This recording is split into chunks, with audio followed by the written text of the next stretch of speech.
పార్లమెంటులో పాస్ అయిన మహిళా బిల్లులో బీసీ మహిళలకు సబ్ కోటా కల్పించాలని అప్పుడే రాజ్యాధికారం మహిళలకు దక్కుతుందన్న ఆర్ కృష్ణయ్య. పార్లమెంటులో పాస్ అయిన మహిళా బిల్లులో బీసీ మహిళలకు సబ్ కోటా కల్పించాలని అప్పుడే బీసీ మహిళలకు రాజ్యాధికారం దక్కుతుందని రాజ్యసభ సభ్యులు ఆర్ కృష్ణయ్య పేర్కొన్నారు. తెలంగాణ మహిళా జేఏసీ చైర్మన్ మట్టా జయంతి గౌడ్, విజయ్ కుమార్ ఆధ్వర్యంలో అంతర్జాతీయ మహిళా దినోత్సవం సందర్భంగా మహిళా సదస్సును ఆంధ్రప్రదేశ్, తెలంగాణ రాష్ట్రాల నుండి వచ్చిన మహిళలతో కాచిగూడలోని అభినందన్ హోటల్లో సమావేశాన్ని నిర్వహించారు. ఈ కార్యక్రమంలో పాల్గొన్న ఆర్ కృష్ణయ్య మాట్లాడుతూ మహిళా బిల్లులో బీసీ మహిళలకు ప్రాతినిధ్యం కల్పించకపోతే మహిళా బిల్లుకు సార్థకత లేదన్నారు. ఇప్పటికే మహిళా బిల్లు రాజ్యసభలో, లోక్సభలో కూడా ఆమోదం పొందింది. మహిళా బిల్లు గురించి గొంతులు చించుకొని మాట్లాడే రాజకీయ పార్టీల నాయకులు బీసీ మహిళల గురించి, వారికి జరుగుతున్న అన్యాయాల గురించి, అత్యాచారాల గురించి ఎందుకు మాట్లాడడం లేదని ప్రశ్నిస్తున్నామన్నారు. బీసీలంటే చిన్న చూపా అని ప్రశ్నించారు. బీసీ సబ్ కోటా గురించి అసెంబ్లీలో మొక్కుబడిగా తీర్మానం చేసి చేతులు దులుపుకుంటే సరిపోతుందా అని ప్రశ్నించారు. మహిళా బిల్లులో రాజకీయ రిజర్వేషన్లతో పాటు విద్య, ఉద్యోగాలలో కూడా 50% రిజర్వేషన్లను ప్రవేశపెట్టాలని కోరారు. ఈ సందర్భంగా తెలంగాణ బీసీ సంఘం రాష్ట్ర కార్యదర్శిగా గండేటి విజయ్ కుమార్ను ఆర్ కృష్ణయ్య నియమిస్తూ నియామక పత్రాన్ని అందజేశారు. ఈ కార్యక్రమంలో జస్టిస్ చంద్రయ్యతో పాటు పలువురు మహిళా మనులు పాల్గొన్నారు. అంటే ఒక స్త్రీ వచ్చింది, ఇప్పుడే స్త్రీ గారు రోజులు పోయి పురుషులు తిరిగించే రోజు కావాలని కోరుకుంటున్నాం. ఎందుకంటే స్త్రీలని మన ఊళ్ళో కట్నాల రూపంలో కావాలని వేధించి తల్లిదండ్రులు ఇచ్చే పరిస్థితులు ఉంటే ఆడపిల్లలు ఆత్మహత్య చేసుకోవచ్చు. కానీ తల్లిదండ్రులు కూడా ఆడపిల్లల విషయంలో అదే విధంగా ఆలోచించాలి. అంటే నా కూతుర్ని కని పెంచి కట్నాలు అడుగుతారు, ఆడపడుచు కట్నాలు అంటారు, లేదా ఒకవేళ 10 రూపాయలు తక్కువ ఓర్చుకోలేదు. ప్రతి చిన్న విషయాలకు కూడా కుటుంబాల కలహాలు వస్తూనే ఉంటాయి. కట్నం అనేది పోవాలి ముఖ్యంగా, అప్పుడు దాని వల్ల అయిపోతుంది. ఈ కట్నాలు ఇవ్వడం వల్ల ఎప్పుడు కూడా 498 అనే సెక్షన్ కూడా ముందుకు వచ్చి కేసులు అయితే చూడదు. ఇప్పుడు బయట చూస్తున్నాం మనం, ఒక ఆడపిల్ల బయటకు వెళ్ళగానే కొంతమంది పురుషులకి, అందరికీ కాదు, ఒక ఆడపిల్ల చూడగానే ఒక చెల్లి తల్లిలా కనిపించాలి. కానీ తను కామంతో చేసే ఒక చిన్న ఏ కార్యక్రమాల ద్వారా ఈ రకమైన వివక్షతలు తొలగిపోతాయి అనేది చాలా రోజులుగా అనేక మంది మహానుభావులు, సంఘ సంస్కర్తలు పోరాటం చేస్తూనే ఉన్నారు. అయితే ఈ వివక్షతలు తొలగిపోవడానికి మన దేశంలో కందుకూరి వీరేశలింగం కానీ, డాక్టర్ బాబాసాహెబ్ అంబేద్కర్ కానీ, గాంధీ గారు అనేక రకాలైనటువంటి పోరాటాలు చేశారు. ప్రత్యేకంగా మహిళలకు సమానత్వం రావాలి. ఈ దేశంలో ఒకప్పుడు మనం చరిత్ర తిరిగి చూసినట్టయితే మాతృస్వామ్య వ్యవస్థ ఉన్నది, ఇప్పుడు పితృస్వామ్య వ్యవస్థ కొనసాగుతుంది. మాతృస్వామ్య వ్యవస్థ చాలా వందల వేల సంవత్సరాల కింద మహిళలకు పెత్తనం ఇచ్చి ఆ వ్యవస్థను కొనసాగించినటువంటి చరిత్ర మన దేశంలో ఉంది. మహిళలకు ఈ సమాజం లోపల గౌరవం అనేది మనం చరిత్ర తీసి చూసినట్టయితే కనిపిస్తుంది. అయితే సమాజంలో మహిళల పట్ల వివక్షత తొలగిపోవాలి. మహిళల శక్తియుక్తులను మనమందరం ఈ సమాజ ప్రగతికి, వికాసానికి ఉపయోగించుకోవాలనేటటువంటి చరిత్ర ఎప్పటికైనా ఈ సమాజంలో కొనసాగుతుంది. అందుకోసమే పార్లమెంట్లో మహిళా బిల్లుకు చాలా రోజులుగా పెండింగ్ ఉన్నది, పాస్ అయిపోయింది మొన్న. అయితే మహిళలు అంటే హెయిర్ కటింగ్ బాబీ బేబీ కాదు. సమాజంలో ఉన్న ఎస్సీ, ఎస్టీ, బీసీ మహిళలకు సమానత్వం రావాలి అని పోరాటం చేయడం జరిగింది.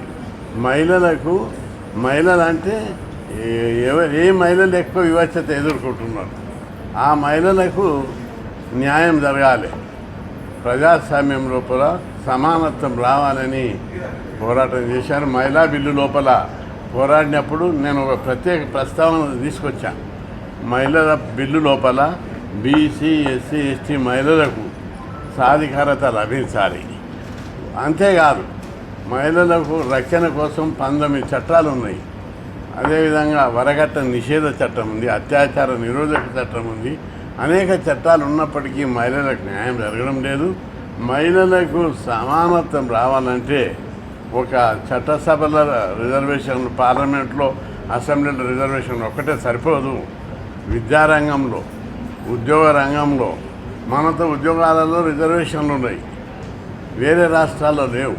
కాబట్టి అన్ని రాష్ట్రాల లోపల ఉద్యోగాలలో, విద్యా సంస్థల్లో మహిళలకు జనాభా ప్రకారం 50% రిజర్వేషన్లు కావాలి. స్థానిక సంస్థల్లో పెట్టేశారు, ఇప్పుడు ప్రాబ్లం లేదు. కానీ అన్ని రంగాల్లో, అధికారంలో, అదేవిధంగా ఉద్యోగాలలో, విద్యా సంస్థల్లో రిజర్వేషన్లు కావాలని చెప్పి అడగడం జరిగింది. ఇప్పుడు కూడా డిమాండ్ చేస్తున్నాం. మహిళల యొక్క శక్తియుక్తులను సమాజ వికాసానికి ఉపయోగపడాలి. మహిళల లోపల ఉన్న శక్తియుక్తులు ప్రపంచంలో ఏ దేశంలో లేనటువంటి వివక్ష మన దేశంలో ఉన్నది. ఈ వివక్ష తొలగిపోవాలంటే అన్ని రంగాల్లో మహిళలకు కోటా ఉండాలి. వాళ్ళ శక్తియుక్తులు, మహిళలకు కోటా ఇవ్వడం ఒకటే కాదు, మహిళల యొక్క శక్తియుక్తులు, అపారమైన వాళ్ళ శక్తియుక్తులను సమాజ వికాసానికి, సమాజ అభివృద్ధికి ఉపయోగించుకున్నప్పుడే భారతదేశం అగ్రదేశంగా అవుతుంది.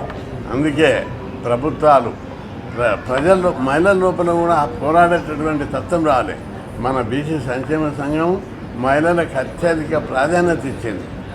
గర్ల్స్ హాస్టల్ పెట్టాలి, గురుకుల పాఠశాలలు పెట్టాలి, తద్వారా వీళ్ళు చదువుకోవాలి. చదువుకున్నప్పుడే మహిళా శక్తియుక్తులు సమాజ అభివృద్ధికి ఉపయోగపడతాయని చెప్పి పోరాటం చేసి స్కాలర్షిప్ల్లో, హాస్టళ్లలో, ప్రత్యేకమైనటువంటి హాస్టళ్ళు, ప్రత్యేకమైనటువంటి గురుకుల పాఠశాలలు పెట్టి మహిళల అభివృద్ధి కోసం విశేషమైన కృషి చేశాం.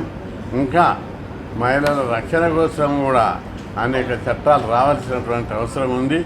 మహిళా సంఘాలు పోరాటం ఉధృతం చేయాలి. ఎక్కువ పోరాటం చేసి మహిళలను చదువులో, ఉద్యోగాల్లో, అధికారంలో, టీచర్లలో మహిళలకు ఏ దానిలో ఎక్కువ వాటా ఇవ్వాలనే దాని మీద కూడా చర్చ జరగాల్సిన అవసరం ఉంది.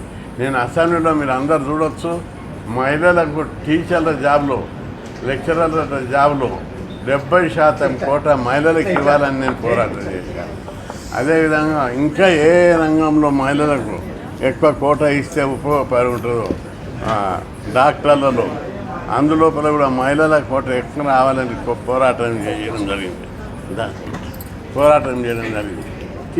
టీచర్లలో పురుషులు టీచింగ్ చేస్తలేరు సరిగ్గా, మహిళలకే. అందుకే 70% కోట టీచర్లలో, లెక్చరర్లలో ఇవ్వాలని డిమాండ్ చేస్తున్నాం. అట్లాగే డాక్టర్లలో కూడా మహిళలకు ఎక్కువ కోటా ఇవ్వాలి. ఎందుకంటే వాళ్ళకి అనుకూలమైనటువంటి కోటా జాబులో, ఉద్యోగాల లోపల మహిళలకు ఎక్కువ కోటా ఇచ్చినట్లయితే వాళ్ళ శక్తియుక్తులు సమాజ వికాసానికి, సమాజ అభివృద్ధికి మరింత ఉపయోగకరంగా ఉంటుంది అని చెప్పి ఈ సందర్భంగా కేంద్ర రాష్ట్ర ప్రభుత్వాలను డిమాండ్ చేస్తారు. పనేసియా మెరిడియన్ హాస్పిటల్స్ ప్రతి సామాన్యుడికి అందుబాటులో అంతర్జాతీయ వైద్య ప్రమాణాలతో వైద్యం, 24 గంటల అంబులెన్స్ సర్వీసుతో పాటు అత్యవసర సేవలతో ఏర్పాటైన చికిత్సా విభాగం. మా దగ్గర గుండె సంబంధిత, మూత్రపిండ, కాలేయ, కంటి జబ్బులకు, మోకాళ్ల శస్త్రచికిత్సతో పాటు కోవిడ్-19, బ్లాక్ ఫంగస్ వంటి వైరస్లకు, అన్ని రకాల ఆరోగ్య సమస్యలకు నమ్మకమైన అత్యాధునిక వైద్య చికిత్సను అందిస్తున్న హాస్పిటల్ పనేసియా మెరిడియన్ హాస్పిటల్స్. మీ ఆరోగ్య సమస్య ఏదైనా ఇప్పుడు పరిష్కారం సాధ్యం. సంపూర్ణ ఆరోగ్యం కోసం సంప్రదించండి panacea meridian hospitals, opposite Bheeramguda Kaman, RC Puram, Sangareddy district, pin code 502032. సంప్రదించాల్సిన ఫోన్ నెంబర్ 0845524177 మరియు 7893757770.